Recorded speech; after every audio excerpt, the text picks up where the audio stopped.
सबसे पहली बात तो जीरंड इंग्लिश की लाइन में आईएनजी वाला क्या होता है, नाउन होता है। सबसे पहला रूल जो सबसे ज्यादा आपको पेपर में काम आता है, जितनी भी प्रेपोजिशंस हैं हमारे इंग्लिश के अंदर, सारी की सारी प्रेपोजिशन हमेशा अपने साथ जीरंड लेती हैं अगर वर्ब लिखोगे तो।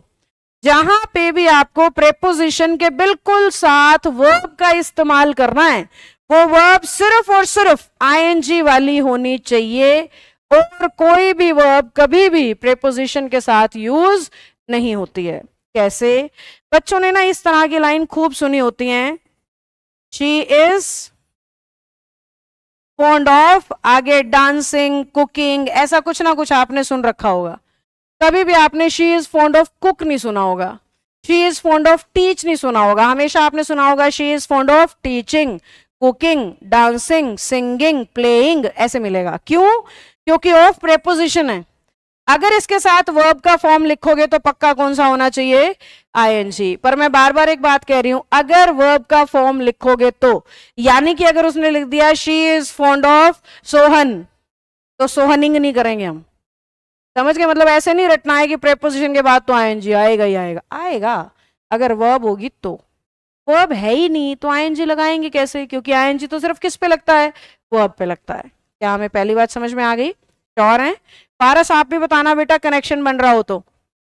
सेकंड पॉइंट देखना बेटा, इंग्लिश में ना कुछ शब्द हैं जैसे आपने भी यूज किए होंगे, आफ्टर है, बिफोर है, कीप है, start, stop.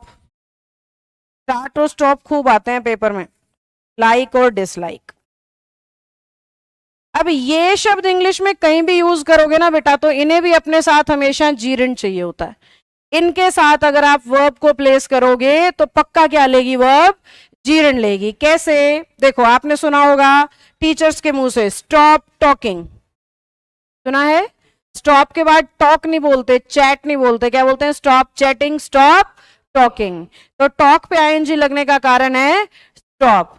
Start speaking in English, start बोल रही हूं इसलिए क्या कह रही हूं, स्पीकिंग। ये सब छोड़ो, कीप स्माइलिंग तो सुना होगा, बहुत से लोगों ने अपने व्हाट्सएप के उस पर लगा रखा होता है, नंबर के साइड में मुझे दिखता है क्या लिखा होता है, कीप स्माइलिंग। अब ये कीप के साथ स्माइलिंग क्यों है? क्योंकि कीप को कौन चाहिए, जीरंड चाहिए। तो आपका काम ये है बेटा कि ये वर्ड्स देखते ही ना आपको याद आ जाए कि इनके साथ हमें क्या लगाना है, जीरंड लगाना है।